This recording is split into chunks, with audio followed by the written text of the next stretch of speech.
பஞ்சு முறுக்கு மந்த்ரா கடலை எண்ணெயில நானே பண்ணுது ஒரு சேலஞ்ச். உங்களால இந்த மாதிரி முறுக்கு செய்ய முடியுமா? மந்த்ரா கடலை எண்ணெயில முறுக்கு செஞ்சு பாருங்க. ஓகே. டெல்லி முதல்வர் கெஜ்ரிவால் ராஜினாமா செய்த நிலையில் டெல்லியில் புது முதல்வராக ஆம் ஆத்மி கட்சியைச் சேர்ந்த ஆதிசி மர்லேனா பதவியேற்றுக் கொண்டார். மதுபான கொள்கை முறைகேடு வழக்கில் டெல்லி திஹார் சிறையில் இருந்த கெஜ்ரிவால் கடந்த 13ஆம் தேதி ஜாமீனில் வெளியே வந்தார்.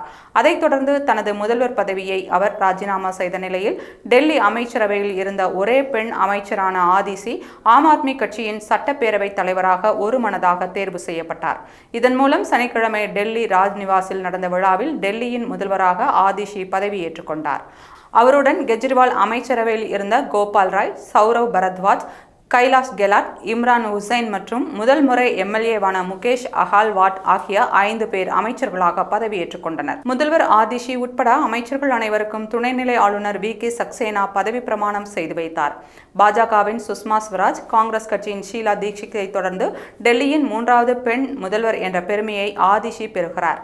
டெல்லியின் கல்காஜி தொகுதி எம்எல்ஏவான இவர் ஆம் ஆத்மியின் அரசியல் அதிகபட்ச துறைகளை கவனித்து வந்தார். சுதந்திர இந்தியாவின் 17வது பெண் முதல்வராக ஆதிஷி பதவியேற்றிருந்தாலும் டெல்லி சட்டப்பேரவைக்கு இன்னும் சில மாதங்களில் தேர்தல் நடக்க இருக்கிற நிலையில் அவர் குறுகிய காலம் மட்டுமே முதல்வர் பதவியில் இருப்பார்.